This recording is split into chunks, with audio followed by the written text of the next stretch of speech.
Assalamualaikum warahmatullahi wabarakatuh. Hari ini kita akan membahas tentang Kerajaan Tarumanegara, kerajaan Hindu tertua di Pulau Jawa. Nah, untuk memudahkan dalam pembahasan Kerajaan Tarumanegara, Bapak sudah membagi menjadi beberapa bagian. Yang pertama akan kita bahas dulu sejarah singkat Kerajaan Tarumanegara, yang kedua adalah letak geografisnya, yang ketiga sumber sejarah apa saja yang bisa kita pelajari untuk mengetahui tentang keberadaan Kerajaan Tarumanegara, yang keempat adalah kehidupan politik, sosial, dan ekonomi pada Kerajaan Tarumanegara. Baik, langsung saja kita bahas yang pertama, sejarah Kerajaan Tarumanegara. Kerajaan Tarumanegara merupakan kerajaan Hindu tertua di Pulau Jawa. Bila dilihat dari asal katanya, Tarumanegara ini berasal dari dua kata, yaitu Taruma, yang diambil dari sebuah nama sungai yang membelah Jawa Barat, yang kita kenal sekarang dengan sebutan Sungai Citarum, dan negara, yang berarti kerajaan atau negara. Kerajaan ini didirikan oleh Raja Diraja Guru Jayasingawarman pada tahun 358 Masehi di tepi Sungai Citarum. Jayasingawarman merupakan seorang pendeta dari India. Jadi Jayasingawarman ini merupakan seorang Brahmana atau pendeta yang berasal dari India, tepatnya di daerah Salangkayana. Jayasingawarman ini melakukan pengungsian ke daerah Nusantara karena daerahnya diserang dan ditaklukkan oleh Kerajaan Magadha. Jadi Jayasingawarman ini beserta para pengungsi yang lain tiba di Nusantara, yang nantinya membuka daerah atau wilayah baru, di mana daerah tersebut nantinya berkembang menjadi sebuah kerajaan yang dikenal dengan Kerajaan Tarumanegara. Bukti-bukti sejarah Kerajaan Tarumanegara bisa kita lihat dari ditemukannya 7 prasasti yang ada di daerah Jawa Barat. Yang kedua adalah letak geografis. Kerajaan Tarumanegara terletak di tepi Sungai Citarum, yang sekarang masuk dalam daerah Banten, Jawa Barat, di mana wilayah kekuasaannya bisa dikatakan hampir meliputi seluruh daerah di Jawa Barat pada waktu itu. Bisa dilihat di peta yang sudah ditampilkan, di mana wilayah Kerajaan Tarumanegara ini cukup luas, hampir meliputi seluruh daerah di Jawa Barat. Yang ketiga adalah bukti sejarah Kerajaan Tarumanegara. Keberadaan Kerajaan Tarumanegara bersumber pada 7 buah prasasti yang sebagian besar ditemukan di daerah Bogor. 7 buah prasasti tersebut adalah Prasasti Caruton, Prasasti Kebun Kopi, Prasasti Jambu, Prasasti Cidanghyang, Prasasti Pasir Awi, Prasasti Muara Cianten, dan Prasasti Tugu. Yang pertama adalah Prasasti Ciaruten. Prasasti Ciaruten ini ditemukan di Kampung Muara, Desa Ciaruten, Cibungalang, Bogor. Dalam Prasasti Ciaruten ini terdapat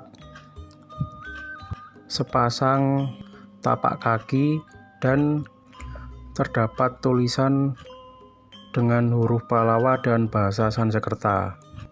Tulisan tersebut berbunyi Vikranta Syavani Pateh Srimata Purnavarmana Taruma Nagarendrasya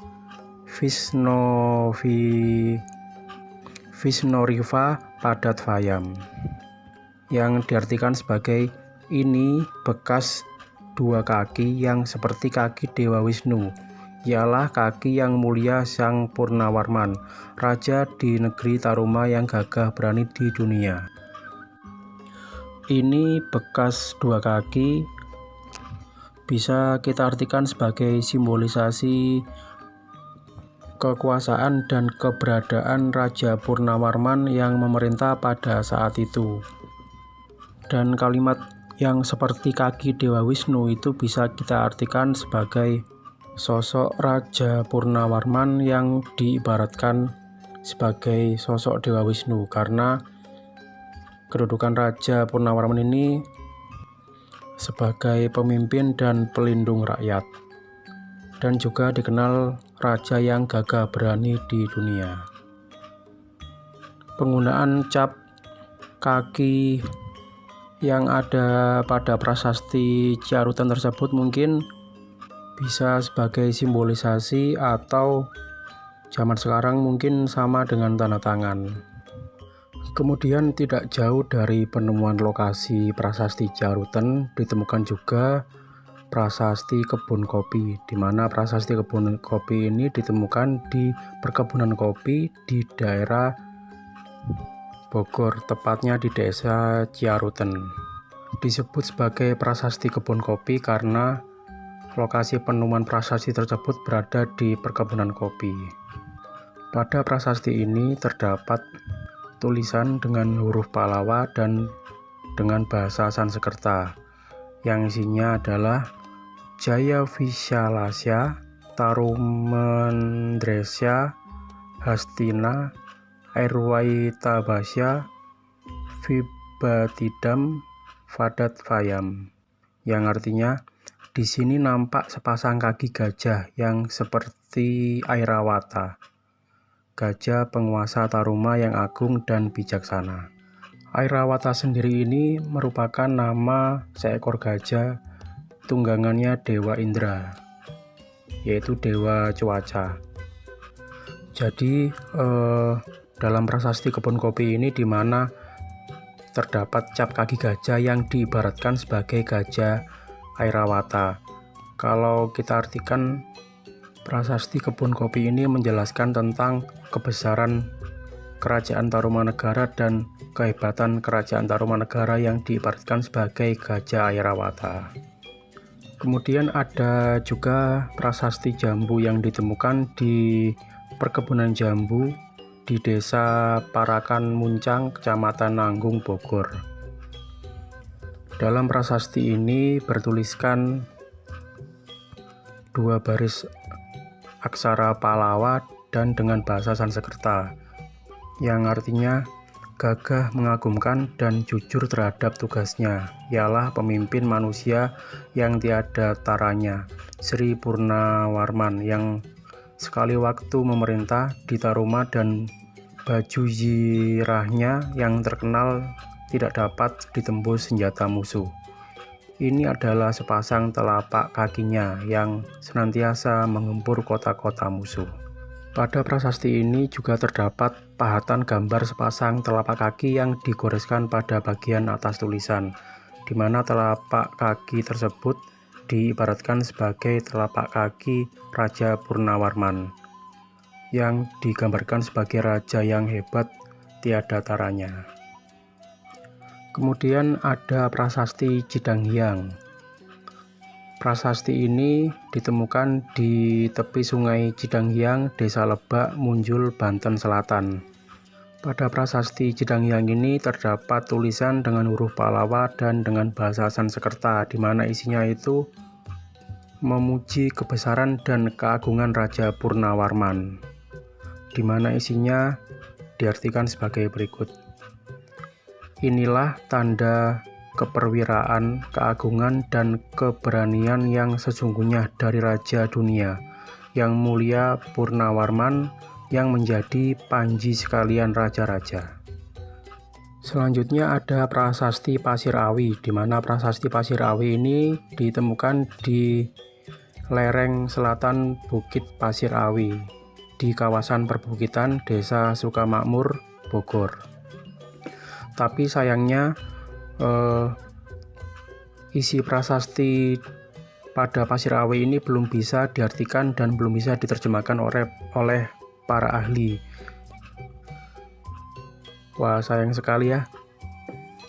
Padahal kalau bisa diterjemahkan, prasasti Pasirawi ini pasti akan menambah informasi yang bisa kita gali tentang Kerajaan Tarumanegara. Pada bagian atas prasasti Pasirawi ini terdapat sepasang telapak kaki yang mungkin bisa diibaratkan sebagai kedudukan raja yang memerintah pada waktu itu. Selanjutnya ada juga prasasti Muara Cianten. Prasasti Muara Cianten ini ditemukan di tepi Sungai Cisadane. Bernasib sama dengan prasasti Pasirawi, prasasti Muara Cianten ini juga belum bisa diterjemahkan oleh para ahli. Wah, sayang sekali ya, berarti ada dua prasasti yang seharusnya bisa menambah informasi kita tentang keberadaan Kerajaan Tarumanegara, tapi masih belum bisa terbaca atau belum bisa diterjemahkan oleh para ahli. Yang terakhir ada prasasti Tugu, di mana prasasti Tugu ini ditemukan di Kampung Batu Tumbuh, Desa Tugu, dekat Tanjung Priok, Jakarta. Pada prasasti Tugu ini terdapat tulisan dengan aksara Pallawa dan dengan bahasa Sanskerta, di mana isinya itu menjelaskan tentang pembangunan saluran air yang panjangnya 6.112 tombak atau setara dengan 11 km. Uniknya, saluran air ini yang panjangnya 11 km dibangun hanya dalam 21 hari. Saluran air ini nantinya diberikan nama saluran air Gomati atau Sungai Gomati. Kemudian kita lanjut pada pembahasan yang terakhir, kehidupan politik, sosial, dan ekonomi. Yang pertama adalah kehidupan politik. Kita mulai pada kehidupan politik pada masa Raja Dirajaguru Jayasingawarman. Jayasingawarman ini merupakan seorang pendeta atau seorang brahmana dari India yang berasal dari daerah Salangkayana, India. Jayasingawarman mengungsi ke Nusantara karena daerahnya diserang dan ditaklukkan oleh Kerajaan Magadha. Bersama beberapa rombongan, Jayasingawarman ini nantinya akan tiba di Nusantara dan membangun sebuah desa yang awalnya diberikan nama Tarumadesya. Karena perkembangan zaman yang semakin baik, desa Tarumadesya ini berkembang menjadi sebuah pusat kota dan yang akhirnya menjadi sebuah kerajaan dengan nama Tarumanegara. Yang kedua adalah masa pemerintahan Dharmayawarman. Pada masa pemerintahan Raja Dharmayawarman ini tidak banyak informasi yang tertulis dan bisa dijelaskan karena kurangnya sumber sejarah yang bisa menjadi dasar untuk menceritakan kehidupan pada masa kepemimpinan Raja Dharmayawarman. Yang selanjutnya adalah masa kepemimpinan Raja Purnawarman. Purnawarman ini adalah seorang raja yang bergelar Sri Maharaja Purnawarman Digwijaya Bima Prakarma Surya Maha Purusa Jagatpati. Wah, panjang sekali ya gelarnya. Pada masa kepemimpinan Raja Purnawarman ini, Kerajaan Tarumanegara mencapai puncak kejayaannya. Pada masa kepemimpinan Raja Purnawarman ini, Kerajaan Tarumanegara berhasil memperluas wilayahnya dengan menaklukkan kerajaan-kerajaan kecil yang belum mau tunduk. Nah, berikut Bapak tampilkan juga silsilah kerajaan setelah Raja Purnawarman. Setelah Raja Purnawarman nanti digantikan oleh Wisnuwarman, kemudian Indrawarman, kemudian Candrawarman, kemudian Suryawarman, kemudian Kertawarman, Sudawarman, Haingsawarman, kemudian Nagajayawarman, dan Linggawarman. Nah, ketika pada masa kepemimpinan Raja Linggawarman, Raja Linggawarman ini tidak memiliki anak laki-laki. Raja Linggawarman hanya memiliki 2 orang anak perempuan yang bernama Manasih dan Soba Kencana, di mana Manasih ini nantinya menikah dengan raja bawahan dari Tarumanegara, yaitu dari kerajaan Sunda yang bernama Tarusbawa, yang nantinya kerajaan Sunda ini dikatakan menjadi penerus kerajaan Tarumanegara, tetapi berganti nama menjadi kerajaan Sunda. Kemudian Soba Kencana nanti menikah dengan seorang yang bernama Dapunta Hyang Srijayanasa, yang nantinya menjadi kerajaan terbesar di daerah Sumatera, yaitu kerajaan Sriwijaya. Kemudian kehidupan sosial pada masa kerajaan Tarumanegara. Kehidupan sosial pada masa kerajaan Tarumanegara bisa dikatakan sudah teratur dan rapi. Hal ini nampak pada upaya Raja Purnawarman yang terus-menerus berusaha meningkatkan kesejahteraan rakyatnya lewat pembangunan aliran sungai. Nah, pembangunan sungai-sungai yang dilakukan era kepemimpinan Raja Purnawarman ini membawa dampak positif pada sektor pertanian dan perdagangan, karena pada saat itu sungai menjadi salah satu akses transportasi yang penting. Selain itu, kehidupan sosial pada masa kerajaan Tarumanegara juga terlihat sangat baik pada budaya hidup gotong royongnya. Hal ini terlihat pada pembangunan sungai yang dilakukan bersama-sama. Kemudian yang terakhir adalah kehidupan ekonomi. Pada masa pemerintahan Purnawarman sangat memperhatikan aliran sungai. Beberapa sungai-sungai diperbaiki. Sungai-sungai tersebut adalah Sungai Gomati, Sungai Candrabaga, yang sekarang kita kenal sebagai Kali Bekasi, di mana sungai tersebut memiliki panjang 6.122 tombak atau setara dengan 11 km. Di mana sungai tersebut memiliki arti penting dalam perkembangan perekonomian masyarakat karena sebagai sarana transportasi dan sarana pencegah terjadinya banjir. Baik, sekarang kita masuk pada kesimpulan. Jadi kesimpulannya adalah pada waktu itu di Jawa Barat sudah terdapat kerajaan besar yang bernama Tarumanegara, di mana kerajaan Tarumanegara ini adalah kerajaan yang bercorak Hindu pertama di Pulau Jawa. Tetapi kejayaan kerajaan tersebut mengalami kemunduran sejak dipimpin oleh Raja Sudawarman.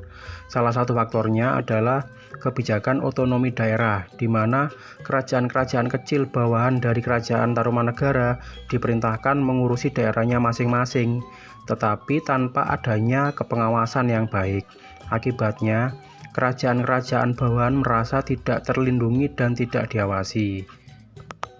Kemudian muncul pemberontakan dari kerajaan Galuh yang merupakan kerajaan bawahan dari kerajaan Tarumanegara, di mana kerajaan Galuh ini melakukan pemberontakan yang nantinya menyebabkan kerajaan Tarumanegara terpecah menjadi kerajaan Sunda dan kerajaan Galuh, di mana kerajaan Sunda dipimpin oleh menantu Raja Linggawarman yaitu Tarusbawa, sementara kerajaan Galuh dipimpin oleh Wreti Kandayun. Dari sini berakhirlah masa kerajaan Tarumanegara dan menjadi kerajaan Sunda dan kerajaan Galuh. Baik, mungkin sekian penjelasan Bapak tentang kerajaan Tarumanegara. Jika ada hal yang ingin ditanyakan atau didiskusikan, bisa kita bahas lebih dalam di grup kelas sejarah. Baik Bapak, akhiri. Wassalamualaikum warahmatullahi wabarakatuh.